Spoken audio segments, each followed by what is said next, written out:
You can grieve self-abandonment while letting it direct you at the same time. And this is what I have learned looking back on my own journey of self-abandonment and building a business to fund my dreams, but completely leaving my dreams behind along the way and solely focusing and directing my energies and time and money on the business and forgetting those dreams completely, not even touching them for the past 10 years. And I have realized it looking back because at the time, and I've talked about this in previous videos, but at the time, when I really saw what self-abandonment cost me, it was in a moment by myself, completely surrounded by possibility and bawling my eyes out at a retreat in Palm Springs, California, because I had just spent a day and a half thereabout with women who were speaking and living like literally anything that they wanted to create in their lives was possible. And once that reality was in front of me, once I was outside of my regular life and regular physical circumstances, and I was in the room with these kinds of women, I could no longer the stories I told myself and the stories that I had told myself and the beliefs that I had come to were no longer holding up in this room. In the face of all this possibility, those things were being exposed as lies. And I was so clearly seeing for the first time that I had believed these lies and believed these stories and left the most audacious and I think most aligned dream dream weaver personality characteristic of myself. I left it back in what was it, 2016, when I had built that vision in the first place. It's almost like I wrote it down, I dreamed it up.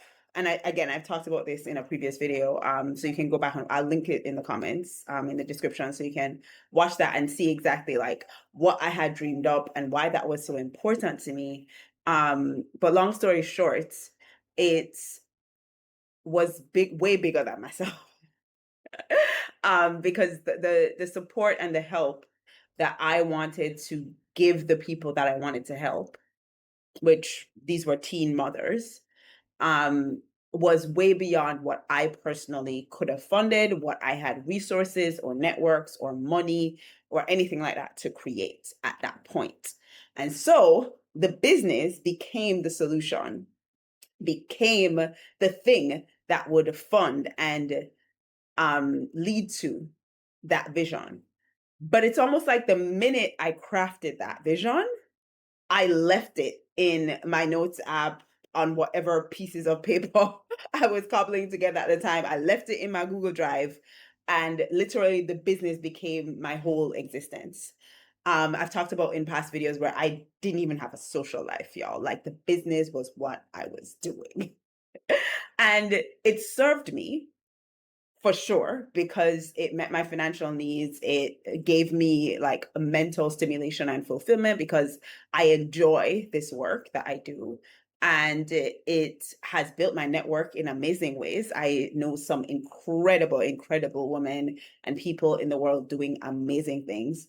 And I've also got to impact literally tens of thousands of students' lives at this point. Students, clients. When I think about the ripple effects of my work on not just my clients' businesses, but their students' businesses and the lives that those students will go on to impact. Like it's crazy. It's amazing. It's beautiful. It's a very beautiful and um powerful thing that I am super, super grateful that Jesus allowed me to create and was with me in helping me create.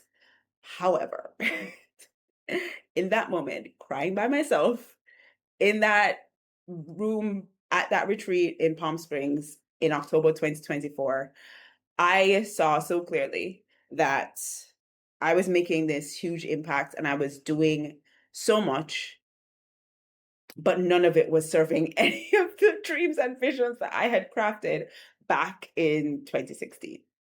And I grieved. I bawled my eyes out and I carried, well, actually, y'all, if I'm being honest, I felt so horrible about seeing so clearly what I had done to myself, the level of betrayal that I had perpetuated against my own dreams was so stark and so demoralizing and so guilt inducing that I immediately swung the pendulum in the other direction. And I was like, okay, enough of this, which was in one sense a really good thing. Because like I said in a previous video, because I've talked about this before, but I firmly believe that I will never be able to people please in that way again. I will never be able to betray myself and delay my dreams and abandon myself in that way ever again. I can't do it. Well, I saw so clearly what I had given up for 9 years up until that point, bro. I was like, okay, no, we cannot do that. We cannot do that anymore. That is not, no, that's not happening. And so, in a sense, the pendulum swinging in the other direction was great because I swung from this really heavy, stark, um, undeniable grief and deep self-betrayal. And swung the complete other direction. And I was like, yeah, no, we're not doing this anymore. But I think the flip side of that was in choosing never to self-abandon like that again. My solution at the time was I must immediately resource myself and I must figure out how to make these dreams that I left back in 2016 an immediate reality as much as possible. Like, this is going to take weeks and months. And so I was really, really grasping, if you will. And I think a big part of that sort of grasping at solutions that I was doing was trying to get out of how heavy that weight was for me, trying to release and move through the heaviness and the guilt and the shame and the grief of seeing where my choices had led me and how my choices had sabotaged the best versions of myself and how my choices had actually betrayed myself. And I think that that's one response that you can have is really looking at, how your choices of fawning and not asking for what you need and not protecting your own creative energy in your business, even though that you have done so much and built so much and impact so many people, you can very clearly see how those choices have not served you. And you can immediately decide, okay, we're going to make sure that any other choice that we make immediately will serve us to the fullest extent of bringing all of those dreams back into my reality right now. And I think another version of that response, which I didn't have, but which somebody might be listening to this and be experiencing. And so I want to call that out.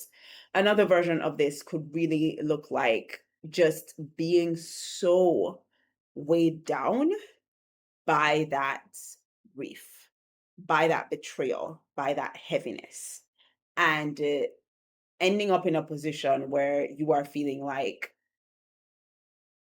this deep sense of disbelief that that you could have done this to yourself, and a deep sense of how do you even crawl your way out of this because you're so weighed down by the fact that this is where you are and this is where your choices have led you, especially when you are a high performing woman, you've done the things, you've checked the boxes, you've built the business. The business brings in the revenue, the big business impacts lives, especially when if you're a breadwinner in your household and you can see how like you earning this revenue in your business and paying yourself well has allowed you to take care of your family and take care of your kids, take care of your partner in some ways, like actually provide the richness of life for other people, but lacking that same richness of life for yourself. It feels like, wait, I should have known. I should have seen this. Why didn't I see this? Especially if not only are you this kind of woman, but you're also very self-aware. You pride yourself on your self-awareness and being very intentional about getting to know yourself, shifting your beliefs, like leaning into growth mindset, embracing challenges even though they might be hard, doing hard things. Like if you pride yourself on these things and then you realize how deeply you betrayed yourself, it's an identity clash. It's like, wait, how could I have not seen this? How could I have not realized that this life that I was building was not serving me at all? And there is a richer, fuller version of life that I have completely abandoned because I've made this business my entire life. Because I have been doing things like launching and putting my whole life on hold. I can't be with the kids, can't tuck them in, can't do homework because this business is the thing now, right? Because I have put dreams of travel or dreams of going after a master's degree or dreams of learning a new language or dreams of launching something, a completely different business or a nonprofit or a SaaS company or whatever it looks like. I have put those things on hold for the sake of this business. And I've built it and I've done the thing, but I've betrayed myself in the process. And so, if that's you, and if this is feeling very heavy, and you are thinking to yourself, how do I move from this grief? How do I move from this self-betrayal? How do I actually take action? Because again, it's this identity clash, like who you thought yourself to be, you can see that you were not in this huge way, right? Like you thought yourself to be someone who nourishes herself, someone who cares for herself, someone who takes care of herself, in the sense that you take time to know you. You take time to give yourself the things that you need, right? Like you take care of your body, you take care of your mind, you have coaches, you do the things, right? You have your spiritual practice, you and Jesus are tight, whatever that looks like, right? You're checking the boxes you thought you were. And then you have a moment where you realize, crap. All of the dreams, all of the visions, the big, beautiful life that goes so much further than just the boundaries of my business and who I can impact through my business, but spreads into so many other areas of my life. I have abandoned that. And I've betrayed myself for the sake of this business. I built this business by any means necessary, and the means that were necessary were my dreams. My dreams paid the price for my business success. If that's you, I want to let you know that I get it. I get it. I see you, because when Chelsea was in that hotel room bawling her eyes out, I literally had such a hard time coming to terms with the fact that this is where my choices had led me. And I had such a hard time coming to terms with it that I completely swung in the opposite direction. I was like, I have to get out of this right now. And when I tell you that, like that night, I immediately, because you know how us like high performing, overworking girlies are, we can whip up a plan like that. Right? We will do what we have to make it work. Yes. And so in that moment, I grabbed pieces of paper, right? Like because you know how when you go to retreats, they will give you like notepads and stationery and things, right? So I had the retreat notepad. Bruh, I grabbed that notepad and I wrote like 10 pages of how everything was gonna be different in my life and how I was going to resource myself and find funding, finances, support, all the things to bring that 2016 vision that I had crafted into my life as soon as possible because I had so clearly committed that I was not going to betray or abandon myself again. Thank the Lord I had a coach. Thank the Lord for Jerisha Hawk, who was an answer to prayer in that season of my life. Because she was able to say, hang on, Chelsea, hold on, hold on. We don't have to do all the things now. And we can ease into it. We can stair step this process instead of overwhelming yourself with a bunch of things that you now have to do because you have said that the stakes are now, if you don't do them, you are betraying yourself. Those are the stakes that I had unconsciously set up for myself. And this is why I said that I was sitting in this self-betrayal and so determined that I wasn't ever going to be here again that I swung the complete opposite direction. And it served me in that I was very clear that I was never going to people please and self abandon in this way again. But it didn't serve me because I didn't actually allow myself to let the self abandonment inform me.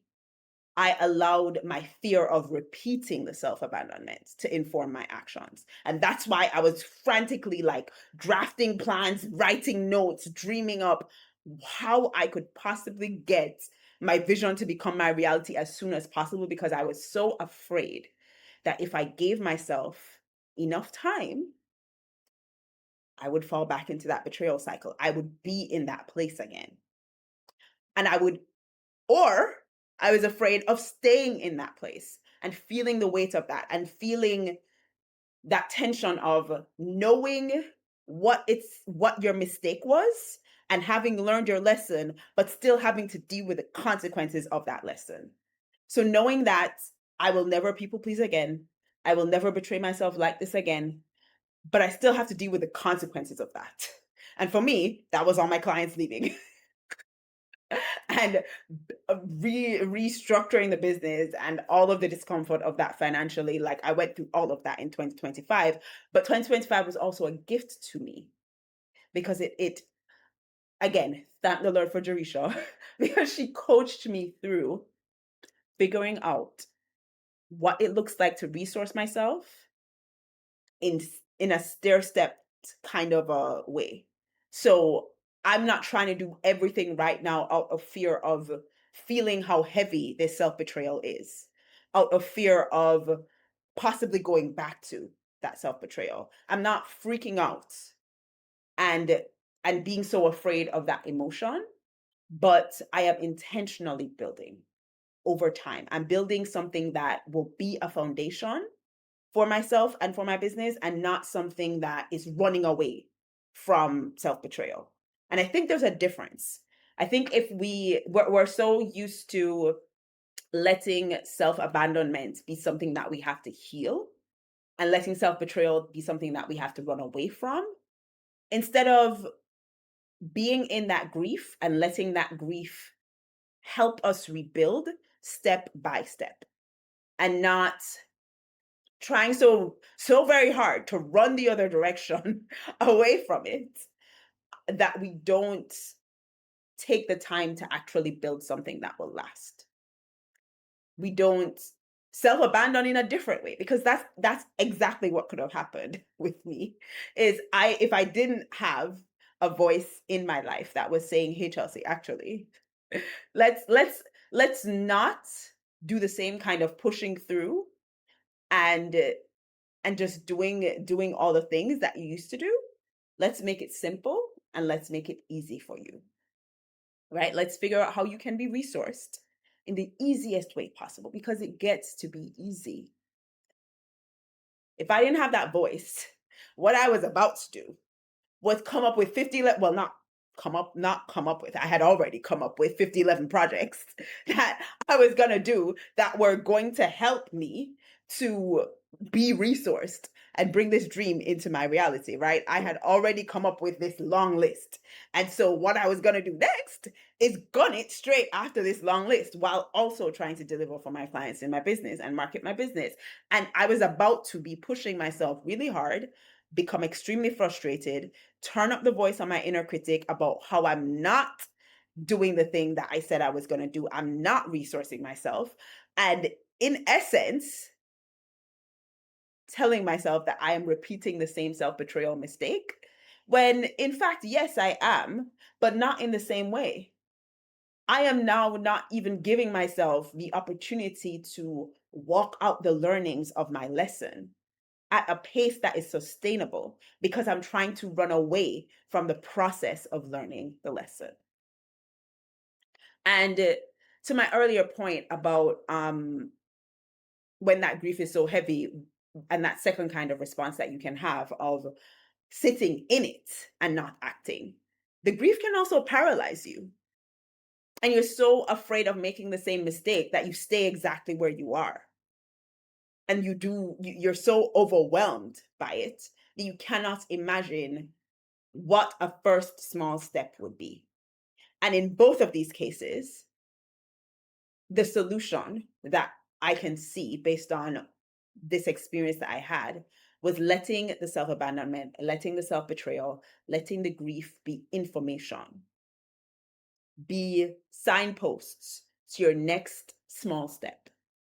And thankfully, like I said, I had Jerisha in my life, and she could help me kind of deconstruct this mad this mad rush, really like frantic, desperate kind of vision that I drafted in the middle of bawling my eyes out and rebuild this and start to rebuild this life in a really with tiny steps, with sustainable steps, with steps that were not too hard for me to carry because I was already carrying the grief and the weight of living in the consequences of this. I was already carrying that because what happened for me, what the consequences looked like for me, as I said, is all my clients left me. I saw how I was people pleasing, how I was undercharging and over delivering, and hoping that they would see how amazing I was and give me what I wanted without me ever asking for it. Low-key trying to manipulate their behavior towards me, but whatever. Like, I saw how clearly that had cost me my dreams, and as a result, I was like, "Well, I'm never doing this again." And one of the ways that I refuse to do this again is undercharging, and so I'm raising my rates. And as soon as I raise my rates, my client roster left. And I was like, "Okay." So I walked into 2025 with a very minimal client roster. And the next step was like figuring out, okay, what do I do in this business that will serve me, but is easy? And as I said, that's what Jerisha told me. And I was like, girl, thank Jesus for you. Cause like I needed somebody to just help me walk through the process of learning this lesson and not just learning it in my head and in my heart, but walking it out in my life. And I think how my own like process of this and how my self-betrayal and my self-abandonment really directed me and informed my next moves was really simple, actually. It was really looking at the lies I was telling myself.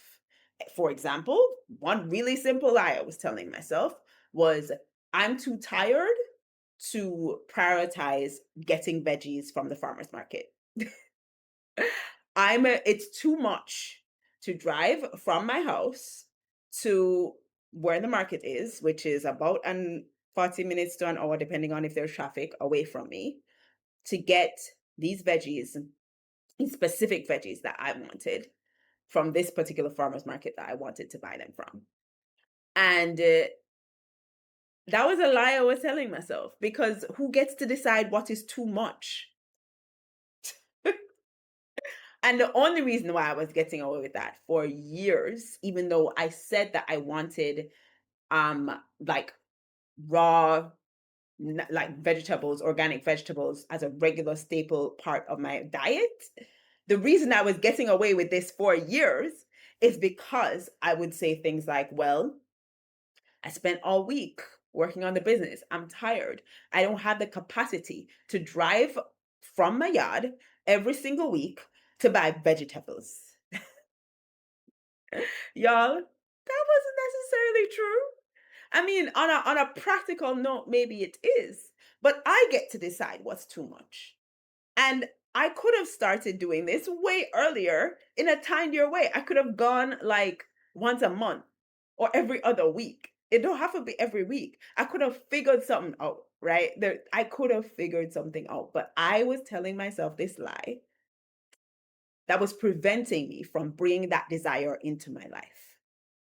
So the minute that I had space and I had capacity, and the business was no longer an excuse because I was no longer going to use the business as the scapegoat for my dreams. I was no longer going to prioritize the business over bringing these dreams into reality because the two can coexist, right? I was telling myself that if I spent the entire week doing this high capacity work, and pushing myself and delivering for my clients the whole week, I had nothing left, and so I could not take care of myself.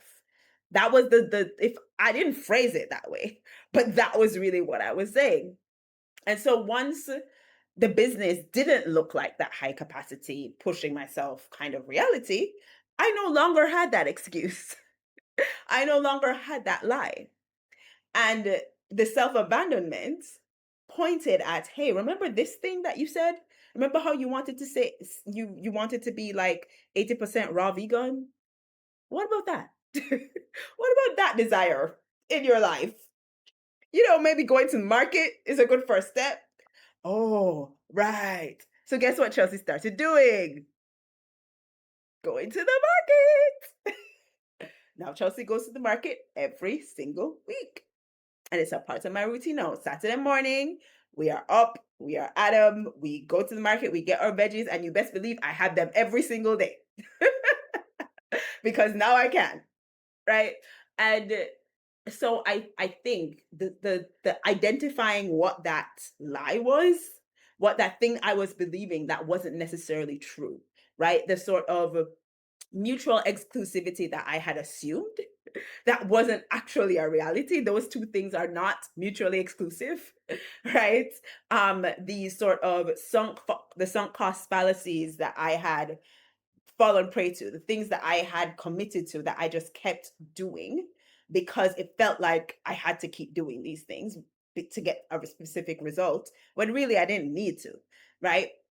Really paying attention to what those things were and then naming the small action that I would take that is going to prove that wrong. So honestly, I think the first time that I went to the market, I was like, I'm just going to go.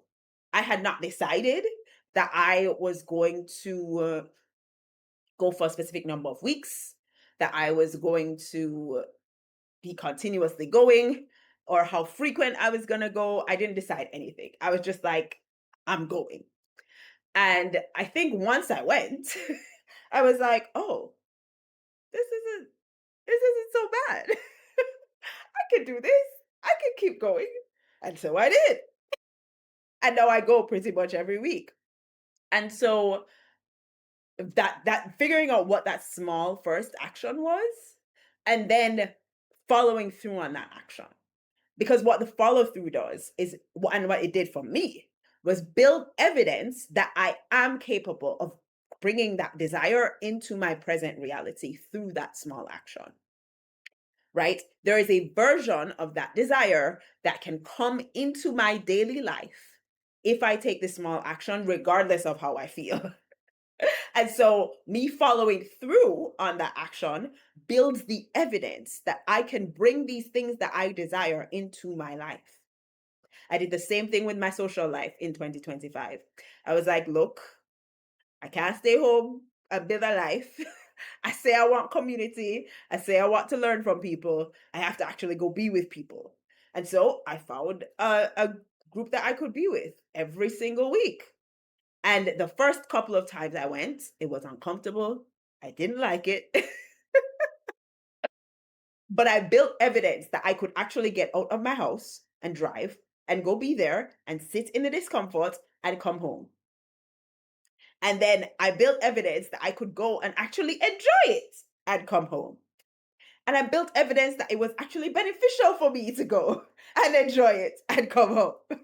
And so gradually over time, I built a track record of following through on my promises to myself, promises I made all the way back in 2016, right? Desires that I had from 10 years ago coming into my life in 2025. And because I built that track record, it I've proven my ability to follow through on my word. I built my self-trust, and I have allowed myself to see my own capability to bring desires into my reality. And thank you, Jesus, for his help in like helping me stay true to my word. Cause y'all know you've been uncomfortable before and followed through anyway. And you have known what that has felt like, right? That's what it was like for me every single time. I never want to go. I never want to do the thing. I remember in 2025, I went to, because I love languages and because I love different cultures, I went to Korea Fest for the first time. That was held here in Jamaica, in Kingston. And y'all, Saturday morning came, Chelsea didn't want to go. Chelsea was all excited the whole week, planning for Korea Fest. Saturday morning, we don't want to go nowhere. We don't want to go anywhere. Okay. But I told myself, we're going. So I'm cussing, grumbling, complaining the whole way, putting on my clothes, doing my hair, brushing my teeth, washing my face, putting on moisturizer, grumbling, getting in the car, grumbling all the way there. As a matter of fact, I believe there was a point in my drive there where I was like, actually, I think I might turn back. Yeah. I'm so sure there was a point where I considered turning around and going right back home. But I went. And building this new history with myself, where I watch myself prove that I keep my promises, where I watch myself prove that I follow through on the things that I desire, the things that are included in that vision for my life. Watching myself bring those desires into my reality, it changes that relationship with self-abandonment, because you now realize and you start to see that you're no longer going back there, not because of just something, a decision that you made. You're no longer going back there because you are no longer that person, because you've built a new history with yourself. So you're a completely new version of yourself. You have a completely different relationship of how you relate to your desires and how you relate to your capability to bring those desires into your life. It's completely different than it was when you were betraying yourself and you were self-abandoning and you were creating and building the business at the cost of your dreams. And so in that way, my self-abandonment and my self-betrayal and the heaviness and grief that I felt around that, I rewrote that whole story because I was able to build that history with myself. And that was the gift of 2025 for me. That was the gift of 2025 because it was not 2024. 2024 was my first six-figure year in business. 2025, I probably made half of what I made in 2024. So financially, it wasn't as turned. It wasn't as comfortable. But the gift of that was the capacity and space to come back to myself, to rediscover all the desires that I had left behind, to reconnect to those desires and to bring some of them into my life, and therefore set myself up for what I knew this year was going to be. which is really recalibrating and returning to and even exceeding what 2024 was financially, but also not sacrificing these desires and these things that I brought into my life to build that, right? Like actually creating a life where both of these things exist. That's the mission I'm on in 2026. I mean, we're still working it out. We're still working it out, but it's very clear that this is now the direction, and it's also very clear that I have the evidence of being able to do both. And so I just have to figure out, how do I do both together? And I think that's the journey that we get to be on at this point, when we have allowed our self-abandonment and our self-betrayal to direct us into building a foundation of self-trust that we can sustain through small actions, and building that evidence of your own capability to bring your desires into your life. I think that this is a journey that we now get to be on, where we get to sit in the tension of, okay, I I know I'm not going back here, but how can I build this new thing where my desires and my business coexist? And it has a lot to do with, I think, allowing ourselves to be resourced, allowing things to be easy, right? It doesn't have to be complicated. Um, and allowing ourselves to receive help. And so I think that's the journey I'm on right now, is figuring out what's the easiest thing that I can do, what's the simplest thing that I can do, where can I receive help, and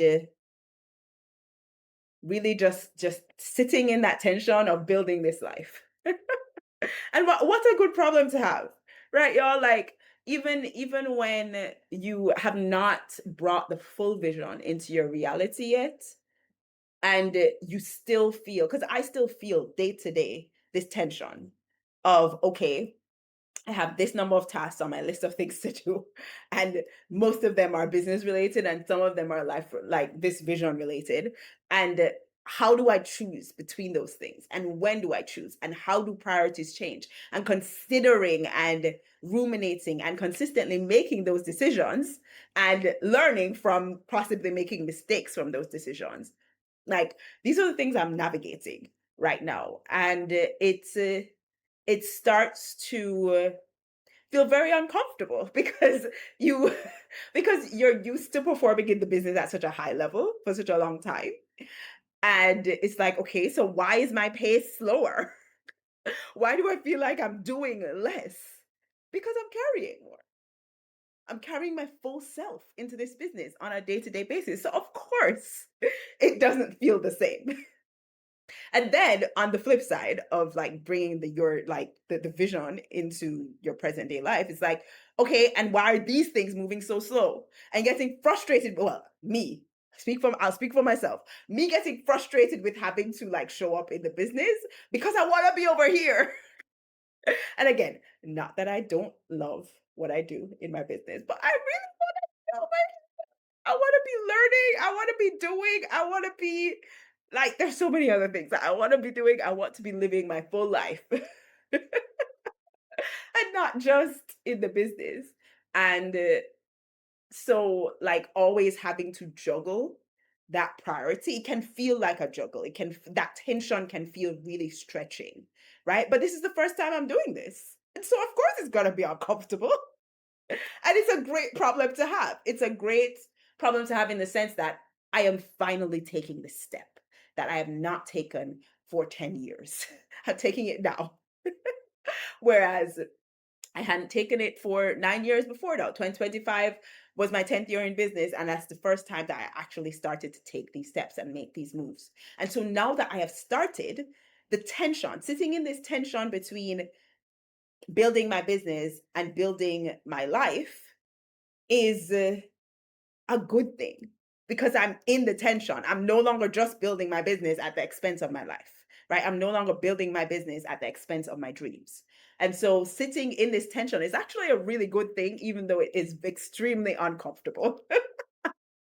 And I think I'm just grateful. I'm grateful that I had Jerisha's voice in my life that could support me in building a sustainable foundation with these small steps, a foundation of self-trust that I could actually build on, and not just building something where building a life and building dreams and building actions that are actually rooted in running the opposite direction from self-betrayal, because you can't build something that will last by running away from something else. And that's why, like, I think a lot of coaches um in our recent era, like, took sabbaticals, left their business. You saw a lot of people talking about the fact that they had built their businesses without building their lives. And they burned out on their business and they could no longer sustain it. And a lot of that came from running away from poverty, which, not saying anybody should stay stuck in poverty, but like, you have to have something to build for, and you have to have a foundation that is um stable and steady to build from. And self trust is a much more secure foundation than running away from anything that you could be running away from. And so I think it's a blessing, even though it's uncomfortable. And we get to really allow these hard moments of grief and self abandonment and self betrayal to support us in making our next moves, to have prompt us to ask ourselves the questions around the lies we're believing, the things we're assuming, and telling our stories or ourselves stories about that those things are mutually exclusive when they're not. Things that any area where we are leaning into sunk cost fallacy, where it doesn't have to be the case, right? We get to allow self abandonment and self betrayal to inform us about those things, so that when we make our next moves can actually support us, can be the foundation of this life that we do want to build, can be the foundation that can actually sustain the dreams that we want to bring into our reality. All right, y'all. Thank you for sticking with me on this one. This was just me sharing some reflections on how I am seeing what 2025 has been for me, and how I have been moving into 2026. If you have experienced any kind of self-betrayal or any kind of self-abandonment and the grief that's associated with that, if your responses were similar to mine in that you were gunning it away from that self betrayal and trying to figure out what you needed to do to take action to bring all those dreams into your reality immediately, or if your reaction was different from mine and you're still in that grief really heavily. Again, whatever resonated with you in this video, I would absolutely love to hear your story. So feel free to drop a comment, or if you would like to reach out to me directly on Instagram, my DMs are open, and the link to my Instagram DMs is in the description box below. If you want to learn more about how you can work with me and what I do for coaches, course creators, online business owners in terms of helping them to launch their offers and evergreen funnels, the link to work with me is also below. Thank you again so much for tuning in. I look forward to hearing your stories. I look forward to your questions, and I'll see you in the next one. Take care.